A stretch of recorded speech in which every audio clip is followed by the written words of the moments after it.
First ever factory outlet Mukunda jewellery అన్ని బ్రాంచ్లలో Christmas and new year సందర్భంగా ఎన్నో ఆఫర్లు. త్వరలో జూబ్లీ హిల్స్ బ్రాంచ్ ప్రారంభం. కల్వ సుజాత గారు ఉన్నారు, మేడంతో మాట్లాడే ప్రయత్నం చేద్దాం. నమస్తే మేడం. నమస్తే. మేడం, నిన్న చూసుకుంటే కేటీఆర్ గారు ఒక మాట అనడం జరిగింది, చెప్తూ కొడతా అని చెప్పడం జరిగింది. దీని మీద మీ పదే అభిప్రాయం? పదే అని ఇంకా వెటకారం చేయకండి. వాడు వెధవ, పనికిమాలినోడు, దిక్కుమాలినోడు, నోటికి పని లేదు.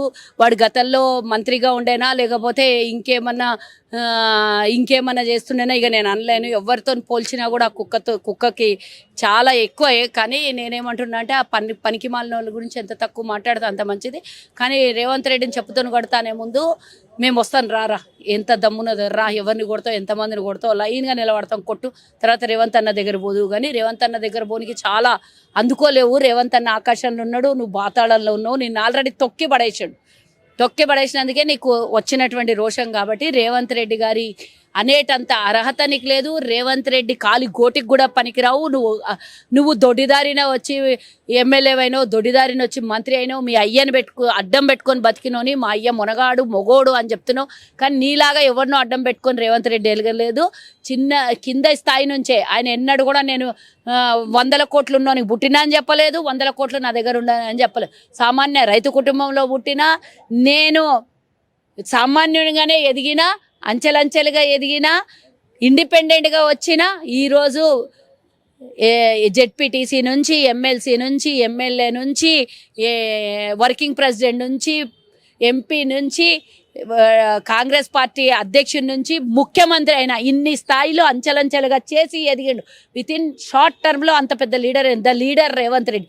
నీలాగా పనికిమాలోలాగా ఎవరినో తిడితే గొప్ప అయిపోతా, లేకపోతే నేను సచ్చిన పాము అయినా కాబట్టి నేను బతకాలే కాబట్టి రేవంత్ రెడ్డిని తిడతా, అయితే ముఖ్యమంత్రి ఒక్కనే తిడితే నన్ను టార్గెట్ చేస్తారు, మీడియా అంతా నా చుట్టూ తిరుగుతుందని పిచ్చి ఆవేశంలో వేషాలు వేసి రేవంత్ రెడ్డిని తిట్టే ప్రయత్నం చేసినావు.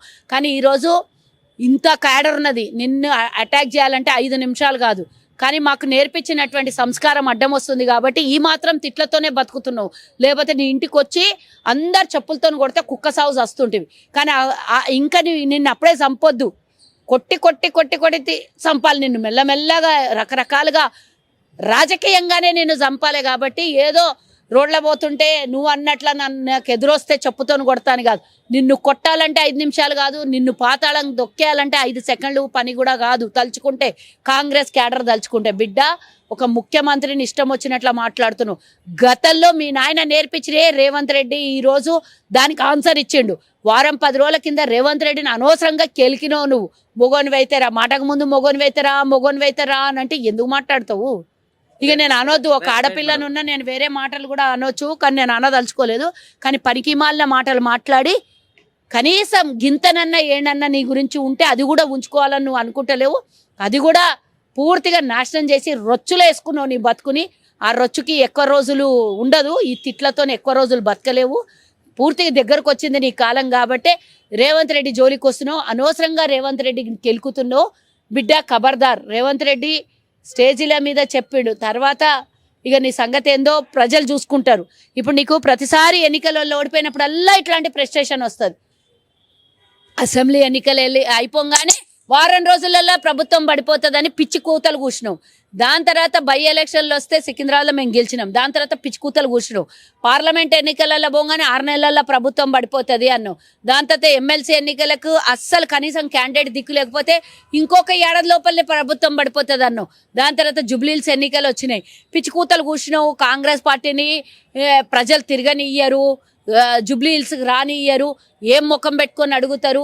క్యాండిడేట్కేమో దొంగ అంటివి, క్యాండిడేట్కేమో రౌడీ అంటివి, క్యాండిడేట్కేమో రౌడీ షీటర్ అంటివి. ఇవన్నీ అన్న ప్రజలు ఇవ్వాల్సిన మ్యాండేట్ ఇచ్చారు. కాబట్టి నీకేమవుతుందంటే ఎంత తిట్టినా, ఎంత ప్రజలకు చెప్పాలి, తిట్ల రూపంలో ఏదో చెప్పాలని ప్రయత్నం చేస్తున్నావు. కానీ నీకు చెప్పడం రావట్లేదు. ఆ చెప్పడం లోపలనే నీ అహంకారం కనబడుతున్నది. కాబట్టి డిస్కో డ్యాన్సులు వేసి రేవంత్ రెడ్డిని తిడతా అని అంటే ప్రజలైతే చూస్తూ ఊరుకోరు. నీకు డైరెక్ట్ అటాక్ చేయకపోయినా ఓట్ల రూపంలో అయితే చూపిస్తున్నారు కదా. ఇప్పుడు ఇంకా ఇంత ఉండే నీ పార్టీ తెలంగాణలో ఏదో 100 సీట్లు వచ్చి నేను గొప్ప, జిహెచ్ఎంసీలో 100 సీట్లు వచ్చాయని శపథం చేస్తే 100 సీట్లు వచ్చినాయి. ప్రసారి అట్లనే అవుతుంది అని అనుకోకు, ఆల్రెడీ తొక్కేశారు. కాబట్టి ప్రసారి ఇంత పూర్తి కథమవుతున్నది. ఆ కథమైపోయినప్పుడల్లా నీ రాజకీయ ఆంక్షతోని నీకు రాజకీయమే కావాలి, నీకు అధికారమే మ్యాండేటీగా ఉన్నావు కాబట్టి నీకు ఆ పిచ్చి పీకిలకు పోయి రేవంత్ రెడ్డికి గీతమ్మకి చెప్పుండి కట్టేయండి అంటున్నావు. నేనేమంటున్నా అంటే బయటికి నువ్వు వెళ్తే గీతమ్మ రేవంత్ రెడ్డిని కట్టేసుడు కాదు, నువ్వు బయటికి వెళ్తే ఒక 100 పిచ్చి కుక్కలు వచ్చి నేను గరుస్తాయి అంటున్నా. నేను అప్పుడు కుట్లేసుకోవాలి, బొడి చుట్టూ కుట్లేసుకోవాలి. ఒక్కడు కరుస్తేనే 33 కుట్లేసుకోవాలి. 100 కరిచినా ఆయనకి ఏం వేసుకుంటో చూసుకోను మరి. కాబట్టి నేను మాట్లాడితే ఇంకా అసహ్యంగా మాట్లాడొచ్చు, ఇంకా గలీజ్గా తిట్టొచ్చు. నువ్వు తిట్టిన దానికన్నా 100 తిట్లు నాకు తిట్టడానికి వస్తాయి. మాకు కూడా నోరిచ్చిండు దేవుడు, మాకు కూడా అన్నికి వస్తాయి. ఇంకోడు పొట్టోడు కూడా మాట్లాడిండు, వాళ్ళ పొట్టోడు, వానికి కూడా ఇయ్యానికి వస్తాయి. కానీ నేను ఇంకా వీడికి వదిలేస్తున్నా. ఇంకా మితిమీరింది అనుకో, మితిమీరితే ఏం చేయాలో అది చేస్తాం. మేడం ఇంకోటి ఏంటంటే మాజీ సీఎం కూడా అనడం జరిగింది, మీరు మాట్లాడితే మా గురించి మాట్లాడుతూ ఉన్నారు, నేను మాట్లాడితే తాట తీస్తా, మీరు ఏమన్నా మాట్లాడితే తోలు తీస్తా అని చెప్పారు. దీని గురించి నేనేమంటున్నా అంటే ఈయనది ఒక రకమైన ప్రెస్టేషన్ అయితే ఆయనది కుటుంబ ప్రెస్టేషన్, ఆస్తి పంపకాల ప్రెస్టేషన్. ఒక దిక్కు బిడ్డలు ఒల్లి పెట్టబట్టే, ఒక దిక్కు హరీష్ రావు ఏమో ఇట్లా అయిపోయే కొడుకుతోని ప్రజలు వినకపోయి బీఆర్ఎస్ ఖతమైపోయే దగ్గరకు వచ్చింది. ఏం చేయాలని ఇదంతా సంజాయిషి చెప్పుకోవడానికి బయటికి వెళ్ళిండు అంతే. ఇదంతా రేవంత్ రెడ్డి మీద కోపమో లేకపోతే ఇంకో కోపమో కాదు ఆయనకి. ఈ మీడియాని డైవర్షన్ చేయడానికి బిడ్డే రోజు రోజుకి అన్ని బయట పెడుతుంది. ఒక దిక్కు కూకట్పల్లి ఎమ్మెల్యే చేస్తే అవినీతి బయట పెడుతుంది, ఒక దిక్కు మల్లారెడ్డి చేసినవి బయట పెడుతుంది. ఇట్లా అన్ని రోజు రోజుకు అరే ఈ పిల్ల ఏందో చేస్తుంది రాబాయ్, మొత్తం నేను చేసినా అని కక్కేటట్టు ఉన్నది.